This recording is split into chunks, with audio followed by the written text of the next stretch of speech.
You're listening to Parasearch Radio. News, views and reviews from the world of the paranormal from across the UK and beyond.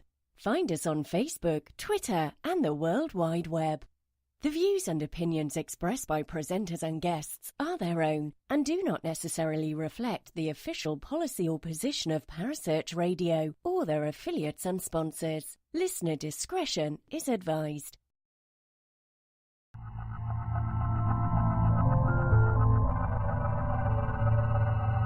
Welcome to Haunted Histories with your host Penny G. Morgan, right here on Parasearch UK Radio.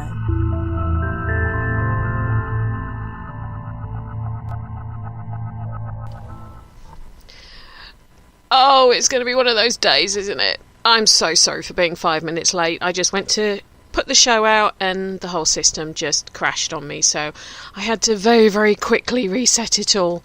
So I do apologise for being a few minutes late with tonight's Haunted Histories here only on Parasearch Radio with yours truly, Penny G. Morgan. I hope... hi Corinne, can you hear me okay?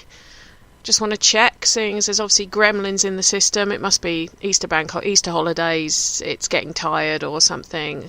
Either that or one of my kids has probably downloaded some kind of virus to my studio. Who knows? But I'm here! Whew! There you go, I can breathe now. Anyway, I hope everyone's well. Cool, thanks Corinne. I hope everyone's well. I've had a lovely week, to be quite honest. My husband and I were honoured enough to see our good friends Kerry and Steve, who any listeners to my show on a regular basis will know well. They run Fright Nights Essex and London, and they got married on Saturday, and it was a lovely service, and they looked absolutely beautiful, and I'm sure I can wish them from everyone here a very, very happy and long marriage. That's been about it, really. I've just been doing my thing, reading books, and, well, yeah, that's about it. So, without much further ado, because we've got a good 60 minutes worth of a superbly informative and interesting interview to play, should we just get on with it, shall we? And on tonight's Haunted History, you heard me mention it earlier, why when you're looking at a place you want to talk to someone about, you want to talk about the history, you want to talk about any of the spooky goings on, normally we talk to the investigators, we'll talk to people who know the place. Well, I've gone straight to the top this time. I'm not just talking to an investigator, and I'm not just talking to a local historian. I'm talking to the person who owns the place. Yes, I'm talking to the owner of Pengenna Manor, the lovely Mr. Richard Blewett. How are you, Richard? I'm very well, Penny. How are you this evening? I'm very well, thank you. Well, thank you ever so much for taking time out of your schedule to talk to us. I know that... You're very welcome. Thank you for having me. Oh, no, it's a pleasure. Looking at the pictures of Pengenna, and it is really, if you could call it a chocolate box manor house, if that makes sense. Yes. It really is. It's a beautiful looking building. And I know we'll get onto this, but how your family came about to own it is quite a interesting story as well. And we'll also talk about some of the sort of stories that you've been told about things that people have experienced at Pengenna. We'll talk about all of those. We'll talk about the history. Now, for anyone who doesn't know where it is, Pengenna is near, is it Wadebridge? Is it Wadebridge? Yes, Wadebridge in North Cornwall. So in Cornwall, most people, if they haven't heard of Wadebridge, they would probably heard of Padstow, where Rick Stein lives and works. Yep. Which isn't far away, and there's also Port Isaac, which is Port Wen in the ITV series Martin Clunes. Okay. And that's not far away as well. And then there's also Boscastle, which was very famous a decade or so ago for their terrible floods that they had. Yes, so with the Witches Museum. With the Witches Museum there, which, yes, a lot of your listeners would have heard about as well. Yes, I've been there. I have actually been there. Yep. Yes. Yeah, so we're sort of just inland from all of those famous coastal places, really. Okay. So, the one I know the best from, because I've been there recently, is Bodmin, and you're about 20 minutes away from Bodmin. About 20 minutes drive from Bodmin, and so we're sort of halfway between Wadebridge and a town called Camelford, which are on the north coast A39 road, and that's exactly where we are. Okay. And you're Cornish born and bred, aren't you, Richard? I am, yes. Yes, in fact, we were talking about this off air. If anyone has ever heard of the ancestry DNA checks that you can do, and people come back who are sort of as pale as I am and suddenly find out they've got sort of Jamaican heritage or something in them. Richard's heritage is quite interesting on the fact that it's not that interesting. That's right. Interesting for its lack of interest, definitely. Can we tell people what your split is for your heritage? Absolutely. So, as I was saying to you off air, what Ancestry like to push on the television is, I thought I was Jamaican, but it turns out I'm half Swedish or something like that. Well, with me, it turns out that I am 83% Celtic, Devon and Cornwall, and 17% Northern French, Norman. And that's it. There's nothing else there. But what's interesting about that is that your family is predominantly Cornish anyway, but you were saying that the origin of your surname, Blewett, is actually Northern French. It's Norman, yeah. Right, yeah, absolutely. So that's what we've always known, but in doing our family history. But it's just interesting that that's now been borne out. So, yeah. I mean, we could talk about William the Conqueror because he was a fascinating person in his own. In fact, he was illegitimate and everything else. And I've actually been to his birthplace, the castle in Normandy. Have you? Yeah. Okay. Yes. Well, and growing up in Norwich, obviously quite a famous Norman castle. In Norwich, and it was very interesting. And we're digressing slightly, but you're a history lover, so you'll probably appreciate this. driving around sort of Normandy, the amount of castles and keeps that I saw that were literally miniature versions of what they have in Norwich. You could really see his influence in the design and build. His actual castle isn't. His actual castle is a lot more what I'd call a classic castle, but a lot of the stuff he built he didn't build himself. He sort of commissioned. Yeah, had built. Yes. Yeah. They were like miniature versions of the castle in Norwich, because even my sort of 9-year-old who's been to Norwich Castle with me a few times, he said that looks like the castle where Nanny and Grandad live. And I was like, it does. It looked like a miniature version of Norwich Castle. So it was very interesting to see that kind of almost synchronicity along the areas and things. So it's quite interesting to know that your heritage is literally spot on. Apparently it is. So I was all prepared for those sort of big surprises that you expect, and also being of sort of southwest, particularly Cornish ancestry, there quite often you find a bit of a Spanish influence because of Spanish trading, or even it's not very well known that the Spanish Armada didn't leave England completely untouched. They did actually invade Cornwall, and they actually burnt a lovely fishing village called Mousehole and a well-known town called Penzance in West Cornwall to the ground. Oh, right. And there's a lot of influence there, and a lot of West Cornwall people as well have quite a, sort of dark sort of skin colouring and black hair, dark hair, and so you expect to get a bit of that, but no, not even any Iberian influence in my DNA, apparently. Well, there you go, though. You can trace yourself back to William. Absolutely. William the Conqueror. Yes, it's pretty cool. Yeah. It's pretty cool. So, the Pengenna itself, as a property, it's been around for over 800 years. It has, yes. It has, yep. So, what did it start off life as back in the 1200s? Yeah, so around that time it started as quite a modest in the medieval period, a hall house. So a sort of simple 2-story structure. Well, I say 2 stories, no floors inside, just sort of a double height space, thatched roof, wooden shutters, 2 doorways, one for animals at one end of the room and humans at the other, so that for protection overnight and in cases of danger being raided, they could bring their valuable animals inside and lock them away with them. It also kept them warm. It also and kept them humans warm as well. Exactly. Because at that time they would have just had a a small central hearth in the house with the smoke going out through the thatch, and that was it. So very modest. So it doesn't. I mean, it's not early enough to appear in the Doomsday Book, but it's not. It's too modest to even appear in any sort of documents. Really, the earliest we've found is the 1500s that we get. So they're one of the first mentions in historic documents.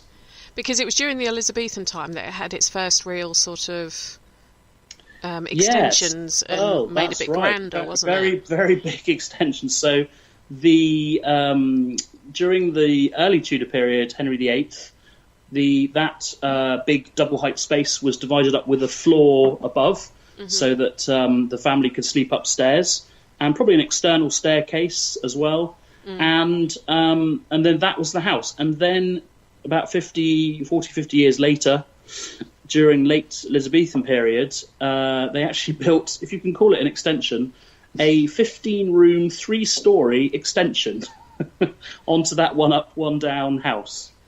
My husband's a builder. That's the kind of extension he'd love to get commissioned to build. Well, it's definitely what you would call these days outside the realms of permitted development, that's for sure. There's a man who knows his planning permission rules. Yeah, absolutely. But they obviously decided, and we think it was a family called the Pentyre family, who, although they aren't around today, there's a Pentyre Point up on the north coast, not far from Padstow, and they are said to have built this extension on the house, have massively increased the size of the house. And they obviously decided that it was the spot, it was a beautiful, tranquil spot, like it still is today, to build their country residence. And very much, even though it is a manor house and was called a manor house originally, it's quite a modest manor house, even though of its size, and is actually more of a gentleman farmer's residence rather than a gentleman of leisure residence, I would say, because, for example, it actually faces unusually into the farmyard, which any country house, they don't have that. The farmyard and the working buildings are all tucked out of the way so you don't get disturbed by them, whereas Pengenna actually faces into the farmyard buildings so that they can keep an eye on their livestock and what's going on. So that's quite interesting in itself. That is very different. Well, then it also the history stuff I was reading said it had more extensions done in the Georgian period. That's right. So there's a very simple one up, one down extension built onto one corner. May have even been a shortening slightly of the original medieval part of the house at that time, and then there's a Georgian facade with Georgian sash windows on one end. And which would have been just a bedroom upstairs and some sort of sitting room downstairs. Yeah. And then in the Victorian period, around the back, there was a new kitchen extension built. Okay. So a kitchen and scullery was built out back at that time. So that's what we call our modern extension, which is the Victorian bit. So how much of the Elizabethan extension can you actually see? Because obviously that would have been timber and... well, it's not, you see, because it's Cornwall. So someone brought this up the other day. They said, well, surely it's not Tudor because it's not timber framed. And I said, well, that is a vernacular, to certain places like Essex or even, we were saying, Norfolk a minute ago, Suffolk and other areas like that. And, certainly all around London and you think of Elizabethan London. But no, in some of the further out districts, they would actually be built at stone. So all the Elizabethan larger country houses in Cornwall that still survive are all built of stone.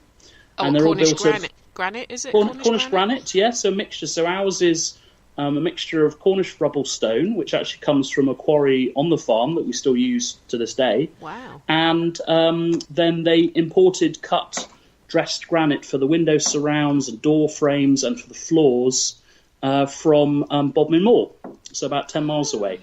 Okay. So the granite isn't local to the farm at all, so that was brought in as a sort of dressing element. But yes, there's actually stones, and it's dry stone. So for a 3-storey house, the walls are massively thick, as you can imagine, at the bottom, going thinner to the top, and it's actually dry stone built. with pieces of slate, which is also a local stone, to level up in places, and then just a mixture of cob, horsehair, mud, and straw for the internal walls, and the plastering on the inside. So it's a very solid structure, that's for sure. Wow. So can you identify which bits were the Tudor bits? It's very clear, actually. You can, I can take someone and walk them around the outside of the building, and there is one corner of the house where you can stand and you can't see the Victorian part from that angle, but you can see the Georgian in front of you on the corner, the medieval on the left, and the Tudor on the right. And it's the Tudor piece which is in most of our photographs and things, because it's the sort of prettiest bit, the largest front piece. Because I looking at those photos, I thought that would have been the Georgian bit, because of the way that Tudor buildings tended to be what I'm used to on the east, sort of in the east side of the UK. Yes. That we wouldn't have had buildings from the 15 and 1600s that would have looked like that, because they just we were the white sort of whitewash with timber framed stereotypical stuff that you see on all the even when you go up north to places like York and all of those, that's what the buildings all look like. So I know that's really true. Interesting. Yeah, that's true. But if you think of, extreme example here, but places like Hatfield House, famous for the sheer amazing amount of glass that and that's built during the Elizabethan period, and that's all stone as well. I suppose, And that's not comparing Pengenna to Hatfield, but it's the construction, because there are other houses that sort of grow in scale around in Cornwall. So there's a beautiful Tudor house called Trerice, which is just outside of Newquay. It's a National Trust property, and that is all stone. And that one's even got slight Dutch influences from the gable ends. And then there's a very famous National Trust property called Lanhydrock, which is probably the biggest house in Cornwall. And that, the original house before it was burnt down and rebuilt, that's all stone as well. So it's interesting that people in their minds, they think Tudor, oh yes, that's those sort of, Stratford-upon-Avon kind of wooden frames, Anne Hathaway's cottage, that kind of thing. But it depends on the local vernacular of architecture, really, and what's available. And perhaps there was more stone around than wood. I don't know, but it must have been, because when you look at sort of some of the palaces that Henry VIII built, when you're looking at, he had one actually in Chelmsford that he supposedly used to stow Anne Boleyn away at, that most people in Chelmsford didn't realise. It was called Bewdley Palace. Now it's actually on the site there is a private school, and then you've got the Bewdley housing estate. Now even a friend of mine she's a historian as well, she didn't know that, and she's lived in Chelmsford all her life. And I think I saw it on I think it was Dan Jones was doing a television show about castles, and he happened to mention something Bewdley Palace in Chelmsford, and I was like, hey, not heard of that one. So I on Google. But I also know that, was it in London where Henry had his huge palace, which is the site of where the MOD offices are now. My mind's just gone blank. Not Lambeth. No. It's near, it faces the river, but it's where the MOD offices are. It does look like a big palace, but a lot of that was wood built and, of course, burnt down. So that's your stereotypical Tudor sort of buildings, wood construction, fires. So, because the only parts, even all the internal lintels and everything, is all stone in Pengenna. The only wood parts are the floors and the beams. So they obviously use local labour, local technique. I would say so. And we're more sort of cost efficient in that respect. Interesting. That's right. Interesting. And what the other interesting thing about Pengenna is that front elevation, that new Tudor Elizabethan elevation, the big extension that we talked about. Yeah, the little add-on, the little loft conversion that they did. The little add-on, that's right. Someone's taken a great deal of time and care to make it actually look like it was brick built.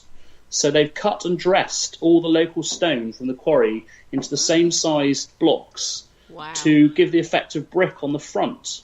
Now, when you move around the side and around the back, it's just the sort of same rough rubble stone. They didn't care.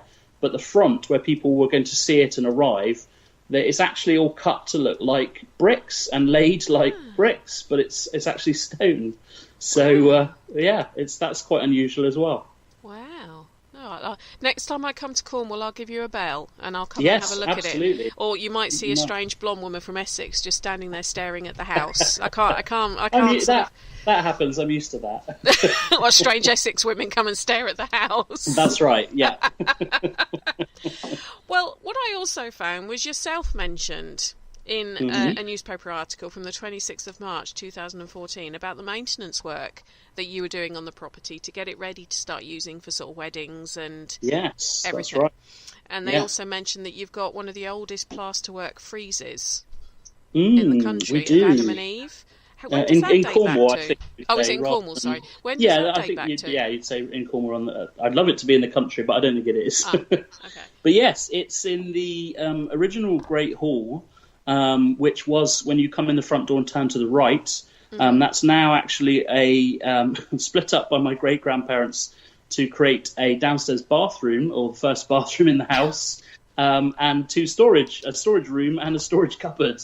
But those three spaces, if you took out the partitions, the 20th century partitions, and opened it up again, would be the Great Hall with some of the original Tudor panelling on one wall. And then there's a big unguent fireplace, again with a big granite lintel. And above that is, a 3D plasterwork frieze of Adam and Eve in the Garden of Eden, with the three trees and the tree of temptation in the middle with the serpent reaching out, and Eve is reaching out towards the tree to the serpent as if to take the apple.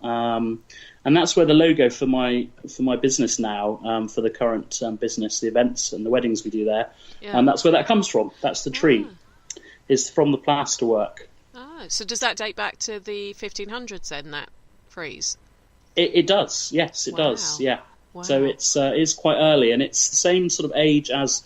mentioning Lanhydrock again, I don't know if you must have heard of Lanhydrock. I've heard of it. I've never visited, but I have heard of it. It's amazing because it's this very, very big Elizabethan mansion, really. It's probably the closest Cornwall has to a country house, because we don't have many big houses. No. And they have, in the wing there that survived the fire during the Victorian period, in the Tudor part of the house, they have a huge long gallery, which has all the Bible scenes in 3D relief plasterwork on the ceiling.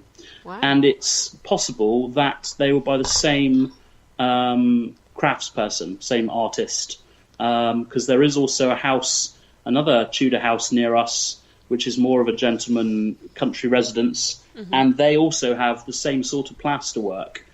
They have more of their coat of arms, but it's all the same style, so it makes you think that there was the same, artisan travelling around the area. One person would go to a country house. Oh yes, who did your ceiling? I want a bit of that. So you can imagine that going on, like it does today. Yeah, where did you get that wallpaper from? Yeah, it still happens, doesn't it? Yeah, definitely word of mouth and all that kind of thing. But the thing is, it's only really relatively recently that people have been able to commute in and out of Cornwall, though, isn't it? Because for so long, if you think coming from London by horse to Cornwall would have taken weeks. Absolutely, yes. So it would have taken weeks on horse and days by coach. Yeah. Actually, a lot of the time, until road improvements, the sort of when you get to the turnpike roads, and that's before they started to develop. Actually, the best way in and out of Cornwall in the southwest was by boat. Yes, I can imagine. So they would actually travel by sea from London and Bristol and Wales and Ireland, and that was the way to actually get here, because the roads were so terrible that I think I read recently in a local history book that up until sort of the early 1800s, people didn't even have coaches, because the roads were so bad that even the gentry just had horses. They rode on horses because the roads weren't even good enough for a coach or a carriage. Yeah, I can imagine. I can imagine. But it's just, it makes you realise how cut off and why Cornwall was its own kingdom for as long as it was. Because it was pretty inaccessible for your mere mortals to get in and out of. So you can kind of understand why it was and also all the sort of the legends and the myths that have come up about Cornwall, your whole sort of King Arthur's and all of those kind of things, which are amazing stories, which we're not talking about tonight, but you can kind of understand why the whole magical concept of Cornwall, and the fact it does feel a bit different to other parts of the UK. It does feel a bit mythical when you go there. Mm-hmm. I think it does anyway. Yeah. But the reason I was asking about the maintenance work, and I'm coming on to the spooky stuff for a little bit now, is a lot of people acknowledge that when people move things around in a house, whether they're decorating, doing building work or whatever, it can sometimes kick things off. Yes, I've heard this. Yes.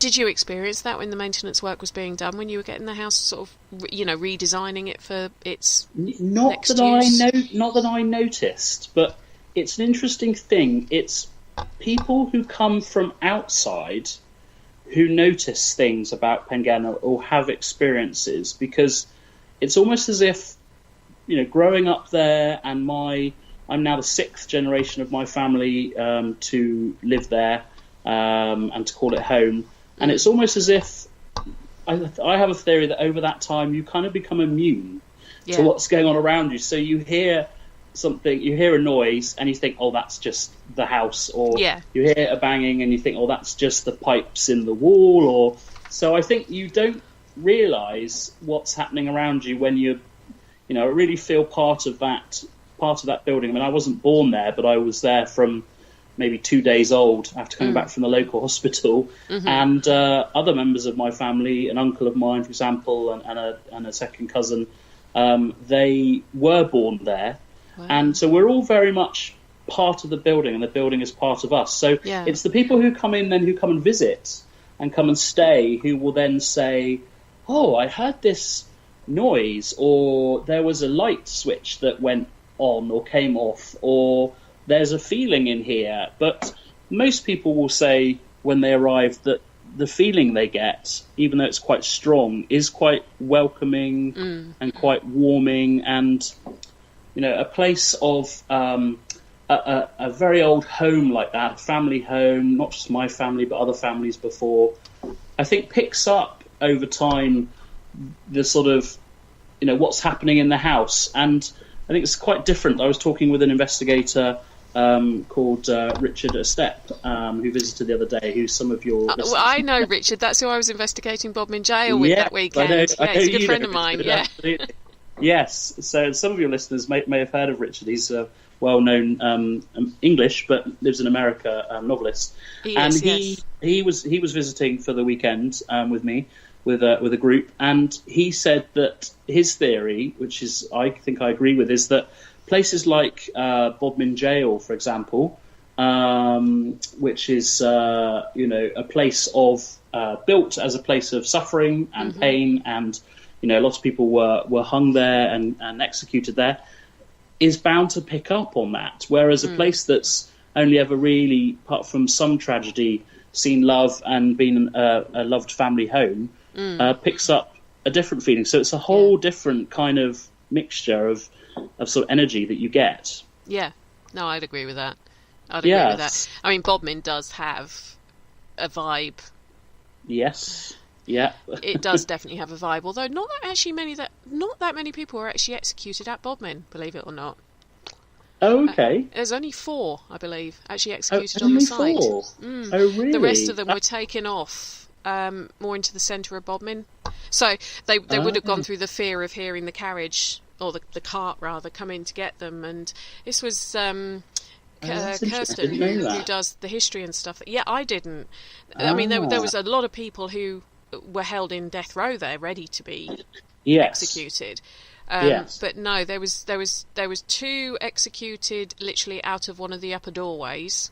Yes. There was a man and a Selina Wadge, I believe, the infamous Selina Wadge, who murdered her disabled child because do you know this story? No, I don't think I do.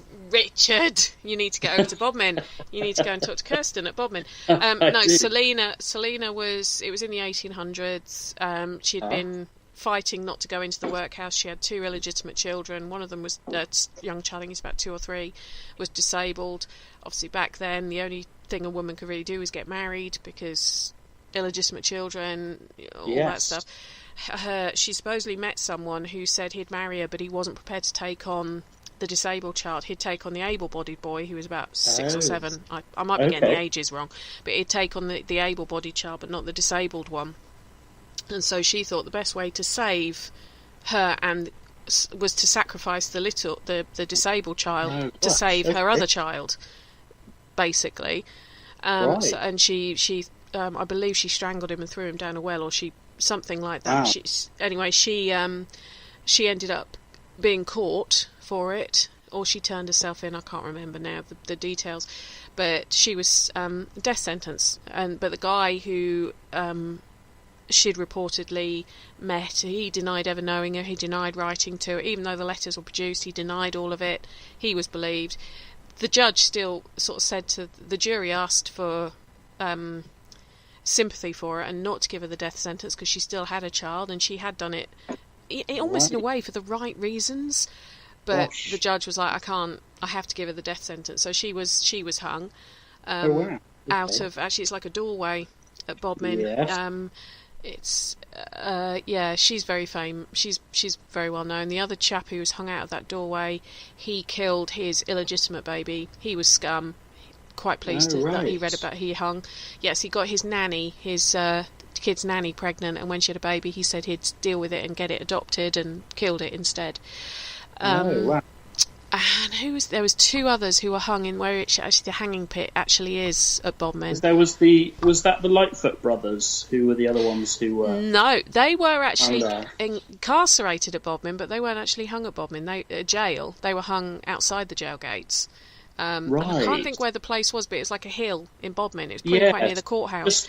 I think it's just not far away, is it? Because so in North Cornwall, we actually do have one of the earliest railways in the country, which is something that no one really knows, because you've got the original railways, the Stockton-Darlington Railway and the Manchester-Liverpool Railways were the first ones. But it's something like the sort of 4th or 5th railway in the country was built here by the local landowning family, the Molesworths, to bring in sea sand inland to the farms to produce to increase the production on the estates. And the trains ran up to Bodmin, and they put on a train to for the locals to come up and see this hanging. Yes. I don't know if you've heard this, and it was actually it was so popular. I can't remember. It was thousands of people. Travelled by train from across the area to Bodmin to watch this hanging, because it was a local chap who was murdered by these 2 brothers, supposedly. Neville Norway was the chap who was murdered, and it was so successful that was the start of the passenger service, because they realised that people would actually pay to ride on the train. So that was actually the start of that, and it only closed in the late 1960s. No, from what I understand is people were literally standing on the hills behind Bodmin Jail to watch this execution. But then again, executions back then were spectator sport. It was only sort of, it was when they started doing it behind the gates, and you couldn't see it. That was sort of later on in the 1800s. But only from what I remember from the being there the last month, I'm sure it was only 4 people were ever actually executed at Bodmin Jail. That's interesting. But what I found quite fascinating, and Kirsten Honey is a font of knowledge. She would say that when you came into the jail, when you came in through the entrance, you actually had to walk through death row before you went to your cell. Really? Oh, okay. So, the level of fear and everything must have been... I can't even think of a word strong enough to describe it. Absolutely. You're walking past people who are literally just waiting to be hung. So I mean, that is the difference between somewhere that's been a home which would have had its own share of small tragedies, I'm sure. Deaths and things. But in the main has been a family home where people have loved living, and I think that comes out. People do say, "Oh, it has a lovely feeling" when they visit which is nice. So nobody's ever been murdered in the house that you know of? Not as far as we know. I couldn't find any. Nothing recorded along those. Just a couple of tragic sort of deaths from, farming on the land, that kind of thing. But accidents that happened on the farm. But in days gone by, which were occupational hazards back then. Yeah, well, absolutely, yes, yeah. Before safety was so important, when machinery started to become more available, then that's when you started to get these sort of accidents. But aside from that, it's all very peaceful, and I'm told that actually makes it quite interesting to paranormal investigators, because it is almost like a blank canvas where there isn't a long history of stories of people who've been murdered or slighted or things that have happened or anything like that. So a place where there isn't a great history of things that have happened, but actually makes it more interesting to investigate, because you really don't know what you're going to find. Yeah, you've got no sort of preconceptions about who you're going to be speaking to or what you might hear. That's right. Or whatever. Yeah. So you guys as a family have been there around, you say it's about 150 years? Yeah, just over 150 years, yes. Tell me how you guys came about to own the manor house. Well, so the Blewett family, my family, it's quite interesting how we came to be there. So first of all, my family background it's been in the same parish, a parish called St. Kew, same spelling as Kew Gardens in London, but no connection. Parish of St. Kew. My family, I've traced them back in the parish records so far to the sort of mid-1700s, and very much stonemasons and blacksmiths and farm labourers. Very sort of common sort of simple origins, you might say.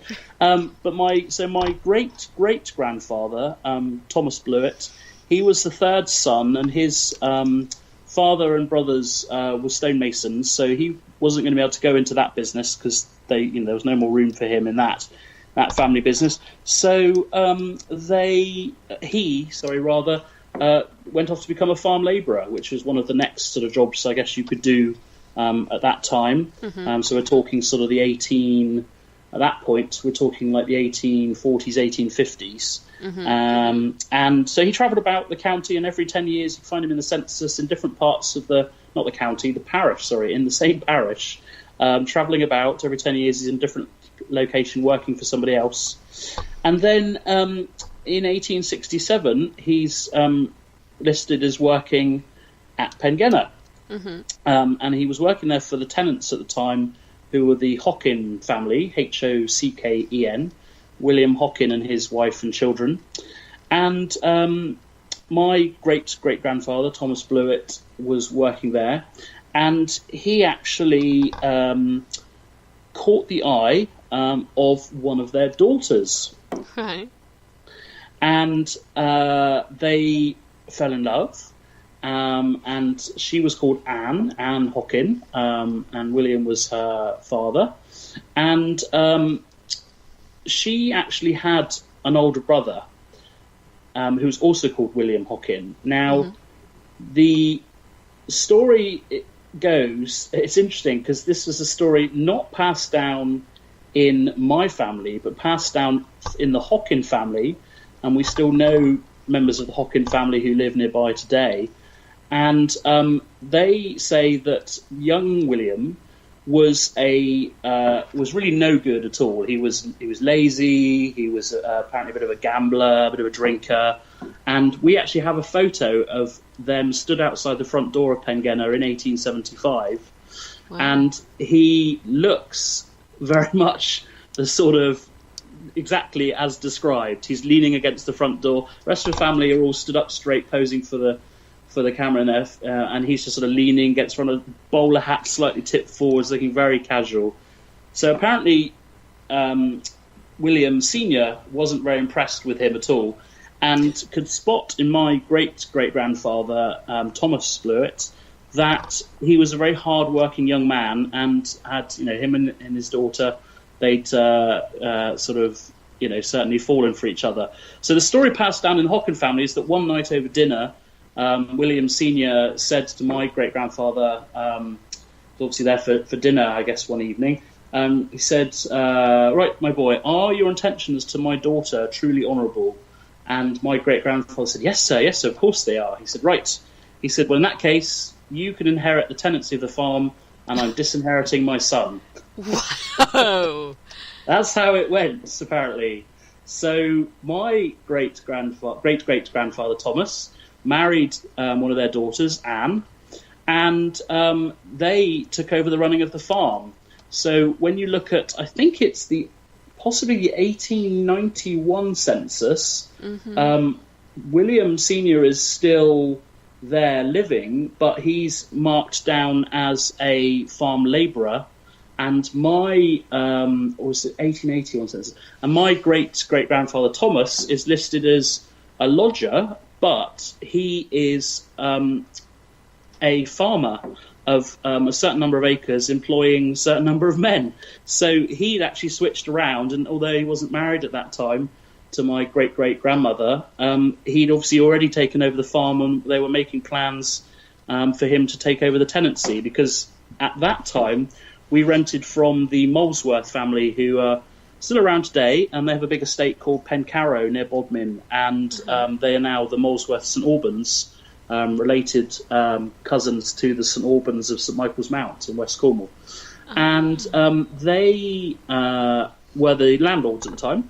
They owned Pengenna from 1735 right up until 1925, when my great-great-grandfather's Thomas, his son John, John Hockin Blewett, who took the middle name of his mother, he had actually made enough money to buy Pengenna.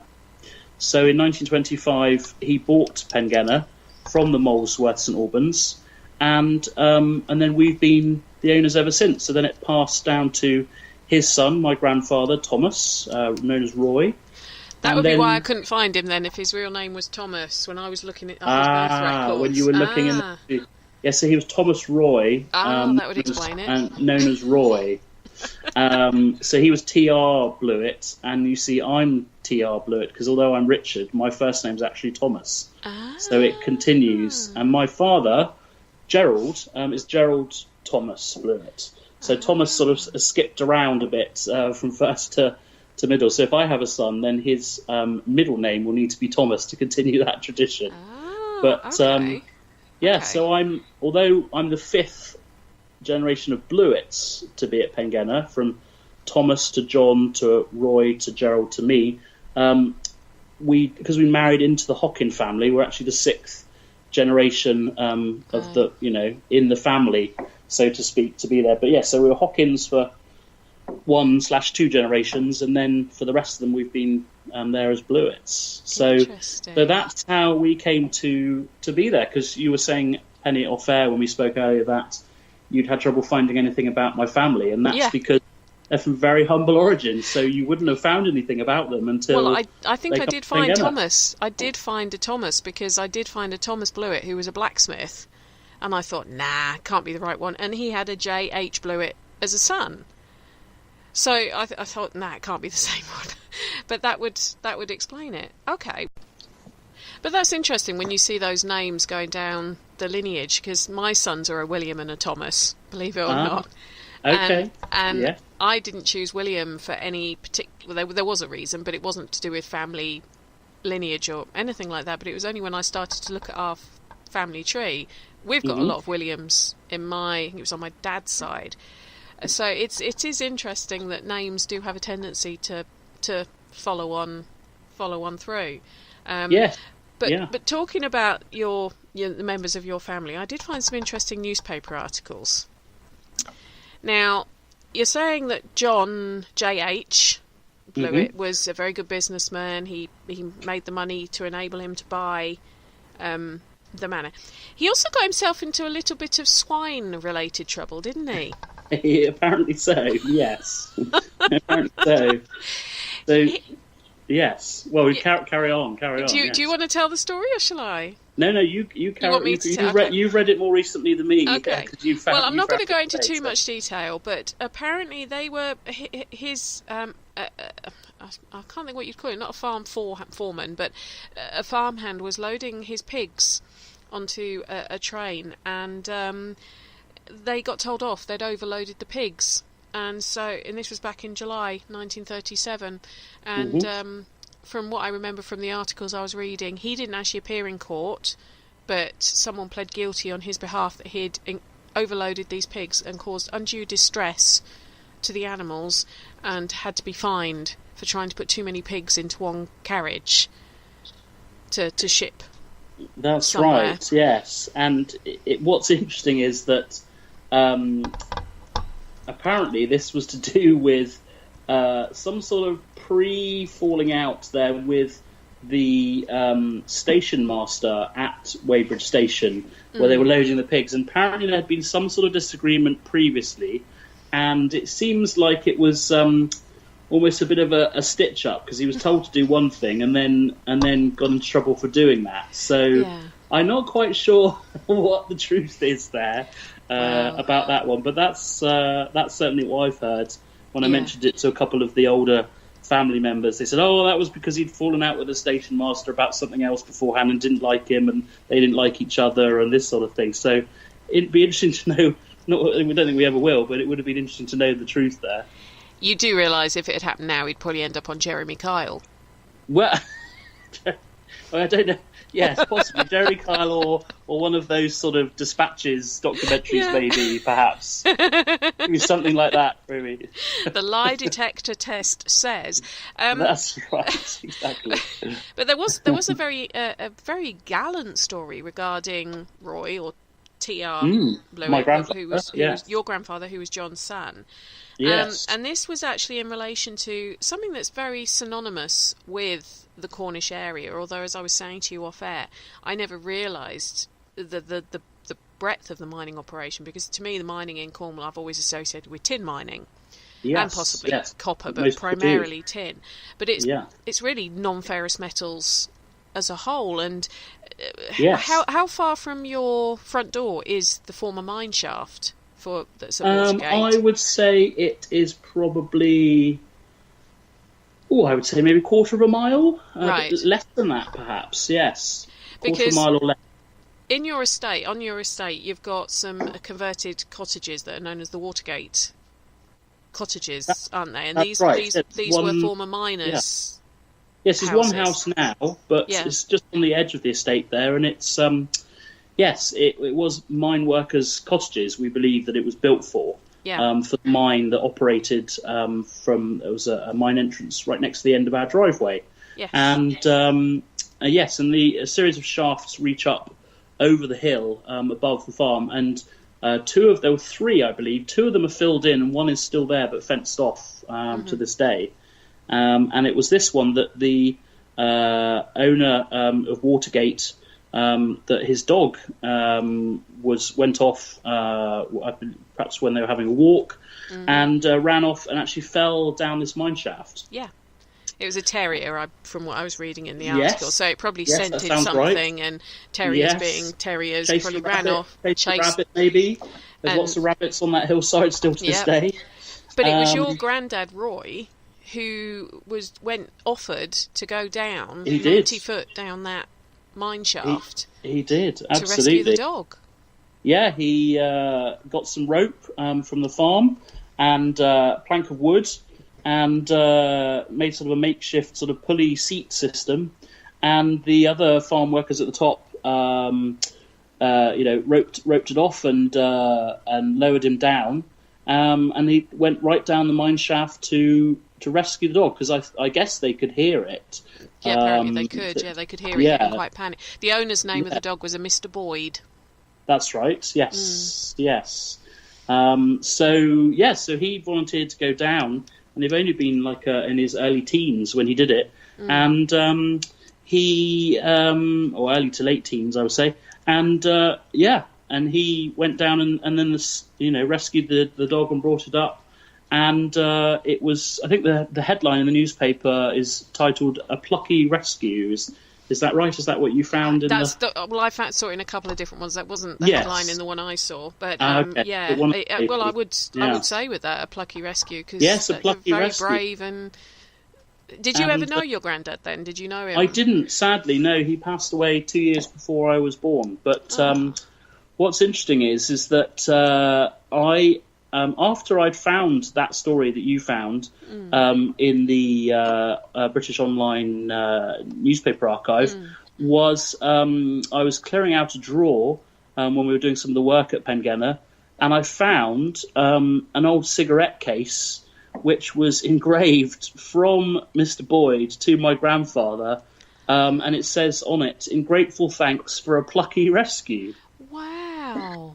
And I suddenly thought, oh my goodness, this is related to that newspaper story. So that's amazing. I took it to my dad and said, Dad, is this is all ties in? He said, oh yes, yeah, that was, yeah. He said, yes, Father went down and rescued the dog, and Mr. Boyd was so grateful that he had a cigarette case engraved for him, and he used it her whole life, and it's really battered. He must have used it every day, and he did smoke sort of small cigars, like Panatella cigars, for his whole life, apparently.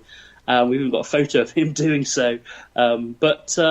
Yes, so I actually ended up, I downloaded a copy of the newspaper article, printed it off, put it together with a photo of my grandfather and the cigarette case, and had it all framed and gave it to my dad as a present. So my dad actually has the cigarette case and the newspaper article and a photo of my grandfather on his lounge wall. How lovely. I say that I don't know if you ever heard of the concept of trigger items for investigations. Yes. But that cigarette case would be an amazing trigger item. Yeah, that's true. I hadn't thought of that. I mean, you wouldn't want to obviously let Joe Bloggs anyone handle it, but sure. You'd want it to be someone you trusted, probably someone like Corinne Besant, or who was responsible for getting the two of us to speak. But absolutely, using that as a trigger item. Yes, in the that's house. A good thought. I have to remember that next time that she's visiting with her group. Definitely. Well, if you let her use it, do make sure you tell her who suggested it. I will. So that she owes me one. I will indeed, yeah. I'll make sure. But yeah, so the whole sort of thing of Pengenna, although Pengenna, when I started Googling it, there was a very interesting link I found, which kind of is another Cornish thing, which didn't, but I didn't see it coming, if I'm completely honest. Yes. Pengenna Pasties. Yes, Pengenna Pasties. Now, I love a Cornish pasty. I mean, even though I'm a vegetarian, so I tend to have the vegetable versions. Yes. Okay. I love me a Cornish pasty. That's one of my favourite things about going to Cornwall. And I did make sure when I was down recently that I paid homage to the Cornish pasty and ate quite a few. Good. Excellent, well done. Keeping our industry alive, that's what I like. Yeah. Of course. But, so where does Pengenna Pasties come from? Yes, well, so there's another story there. So my great-aunt, so my great-grandfather's eldest daughter, so John's eldest daughter, and my grandfather Roy's eldest sister, she was one of the first in the family to get married, being the oldest. I think she was born around 1900, perhaps. And she went to Tintagel. She married a man from Tintagel called Archibald Cann. And my great-grandfather bought them a hotel to run in Tintagel. The hotel's still there to this day, but it's not a hotel anymore. It's just part of the pasty business. But so she named the hotel after her childhood home, Pengenna. So she called it the Pengenna Hotel. And they had a sort of tea room cafe there where they, a lot of visitors still, even at that time in the early, sort of 1920s or so, going to Tintagel to visit King Arthur's castle and that sort of thing, stay at the new hotel as it would have been then there, and visit the old post office, the National Trust property in the High Street, that sort of thing. And so they catered to these guests by making pasties. And the pasties grew out of that. And were obviously very popular. And when they had retired and sold on, the next owners and the next owners after them and the next owners after them all grew the business. And now it's a small chain. I think there's sort of 4 or 5 bakeries in different places across Cornwall. And they're called Pengenna Pasties. And I'm not even sure if the current owners of the business know where their name comes from, but it comes from my house. Wow. So what does Pengenna actually mean? Yeah, so Pengenna is so Cornish. We obviously in Cornwall we have our own language, which is not spoken by many people these days, but has very interesting roots. And all Cornish place names are basically an English translation of the Cornish, and you can split up Cornish place names into certain things. So there's sort of the famous ones are tree, pole, and pen at the start of things. Tree, for example, means the homestead of. So if you get somewhere like Trewen, it's the homestead of Wen, for example. Okay. So pen in Cornish means head of. So pen is head of, and genna loosely translates as the valley or the deep valley. So Pengenna literally means head of the valley. And it is, the house is built into the side of the valley and looks out across the Pengenna Valley, as it's known. So in Cornish, does I mean, my name is Penny, so does the knee have a... Is that in Cornish? Can you translate that roughly to anything? Well, possibly. If you gave me some time, somewhere around here I do actually seriously have a Cornish English dictionary. Awesome. Well, I quite like the thought of telling everyone the head of something. Absolutely, yeah. I'll have to check that for you later, Penny, definitely. You know, I like to sort of make sure people know my place. Yeah. My name is the head of something, although I think Penelope is actually a Greek name by origin. Oh, okay, interesting. I believe but there's bound to be some sort of E or I spelling in Cornish that I can check we'll for find you. Something. Just make sure it's a flattering translation. Yeah, that's right. So Pengenna does seem to have kind of filtered its way into a lot of Cornish stuff, even though people may not realise where its origin actually was, which is fascinating. Yeah, so exactly. When we look at the sort of I mean, I can understand what you're saying. The fact that you live there, you've grown up there, it's all you've ever known, really. Yeah. The eccentricities, if you like, of the house are just the house, as far as you're concerned. You don't notice them. Yes. It's strangers coming in who say, "Well, why is that happening? That's a bit odd." What's been some of your favourite stories then that people have told you of encounters? Yes, well, it's interesting, things as well that have happened whilst I've been there. So I've either seen them happen or heard sort of firsthand about them happening. And this has come about, we've had the odd visitor who said something like, I heard a noise in the night, which was perhaps just something closing or a floor creaking or something like that. We did have somebody who stayed, and they said the light in their bedroom actually sort of has flickered at times and come and gone sort of with no explanation, really. We've had the wiring checked out, that sort of thing. So quite sort of minor things in that way. But then my sister actually revealed in talking about this the other day that she once stayed there about sort of, say, maybe 10 years ago, and she was there on her own, and people always say, oh, it must be very spooky here on your own. But again, because we grow up there, it's home, it just feels like nothing but comfortable. But apparently she was there, and she was in one of the far end rooms in the house, and she said she very distinctly heard someone call out her name.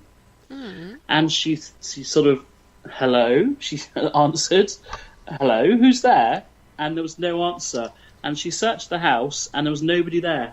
But she said distinctly someone called out her name, Anne. So she's an Anne.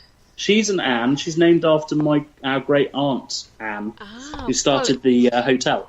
But you've also got your great Yes, my great-grandmother was Anne, and I think that my great-aunt, Anne, is named after her grandmother, who was Anne Hawkins. So it's all tied in. And as I said earlier, Thomas is the same. And we also have Williams and Roberts in the family as well that have been passed all the way down through time. So your sister, does she know if it was a male voice called her name or a she said it was voice? A male voice, definitely a male voice that called out, and she said it was so clear that she answered and then she thought maybe one of us had come back or something, but we weren't there, and there was nobody there, and she didn't hear it again. But she'd never told me that until the other day. I happened to mention that none of us had ever heard of anything, and she said, "Oh no, something happened to me once," and she kind of fessed up to it. So that was very interesting to hear. Definitely. So we don't know if that was maybe a family member who was calling out to her, or she said it was so clear and it sounded so familiar to her, but like a male voice, that she thought it was one of us had come home, but there was nobody there. So that's quite interesting. It could even have been Thomas calling out to his wife. Exactly. You never know. Never know. That would be an interesting one to follow up on. Yes, it would. I did mention it to the last group who came, but I don't think they had time to investigate it. But interesting. Yes, and then so that's sort of things people visiting or staying with us. But in terms of the groups visiting, we've had some interesting things happen. We've had a few paranormal groups now come and investigate. And stay the night, or just stay for a few hours through to the early hours of the morning, including Richard Estep the other day with his group. And we've had some voices recorded, and we've had we had a light switch that turned itself on when there was no one in the room, and these were all things that happened during investigation sessions when people were leading groups and calling out and asking if there was anyone there who wanted to make contact with us. Yeah. And these were things that happened at that time, as well as we've had a few instances now of either REM pods or different electromagnetic sensors going off almost in response to questions. Yeah. So that has been very interesting, and I've witnessed all of these things happening now. So yeah. Awesome. So if anyone wants to sort of to maybe book the manor for their group, how would they go about doing it, Richard? Absolutely, yeah. So they can visit our website, which is pengennamanor.co.uk, and Pengenna is spelt Pengenna. They can have a look there on the event hire inquiry and submit an inquiry through the form there. And they can also email us direct on inquiries at pengennamanor.co.uk. Or indeed they can phone us, and our phone number there at the manor is 01208 61 22221, and they can ring us up and have a chat, and we're quite happy to talk about individual requirements, and we offer a couple of options too, where people can investigate for the evening, have an evening investigation, and either a small group, or they can bring members of the public that they've perhaps sold tickets to. And also there's an option whereby people can stay overnight and sleep over if they want to sleep, or stay up all night, and then we can cook them a lovely Cornish breakfast in the morning before they head off. Wow. Well, the thought of sleep and a Cornish breakfast and a ghost hunt all in the same night, that's quite enticing. Maybe some sleep and a good breakfast the next day, yeah. I like to send guests away with a good breakfast. Doesn't feel right otherwise. Well, thank you ever so much for taking the time to talk to me, Richard, especially if you've been poorly. It's been absolutely fascinating, and I have written down a few things I'm going to go off and have another look for. And great. Yeah, it's been a very and my gut feeling, it was Thomas calling for Anne that your sister heard. Could be. That's my gut feeling. That's my gut feeling on it. Definitely worth investigating, I think, next time I have a group. That's for sure. Yeah, if you can think of something that would work as a trigger for Thomas, possibly, to get him to come through. Yes, I don't know what we've got. Well, it doesn't have to be anything you've got. It could be something that he would have recognised that he might have used. Yeah. Or the possibility. Yeah, even maybe a birth certificate of one of his children, something like that. Oh, okay, yes. Work. Well, that's definitely definitely doable. Yes. Those sort of things are always. It's always good to try a little experiment, to have a chat with these spirits if they want to chat. I say they don't always want to chat, but you never know. I mean, yeah, well, that's right. Sometimes you don't get anything, but there's always something that's happened when groups have been, and I think what works particularly well is not just I know so much about the history of the house as an owner of it, but also that a lot of the history is my family. So there have been instances where we think we might have made contact with someone in my family, or indeed someone who worked for them on the farm. That happened the other day. So that is quite, we find, for the groups who visit, me being there and hosting them personally if I can, means that I can sort of instantly answer to questions. If a name comes through, for example, I can say whether it's someone that is known in the family, So it's that works very well. Awesome. Well, say, if anyone wants to contact Richard or to look into booking Pengenna, please do so through the details. We will put them back up on our Parasearch pages for you as well. Next week, I'm going to be talking to Aaron Sagers about Eastern State Penitentiary, which is somewhere that he spent a lot of time at, so that should be another good fun show. Tomorrow night we've got the PSH radio show, and I think they're going to be looking at Carl's experiences at Salem Con. So you've got some cracking shows going on this week for you. But on that note, I'm going to love you all and leave you all. Just remember to have a good evening, sleep tight, and don't worry too much about things that go bump in the night. Thank you for listening. Don't forget to join us for more shows throughout the week. Find us on Facebook, Twitter, and the World Wide Web to keep up to date with all the shows right here on Parasearch Radio.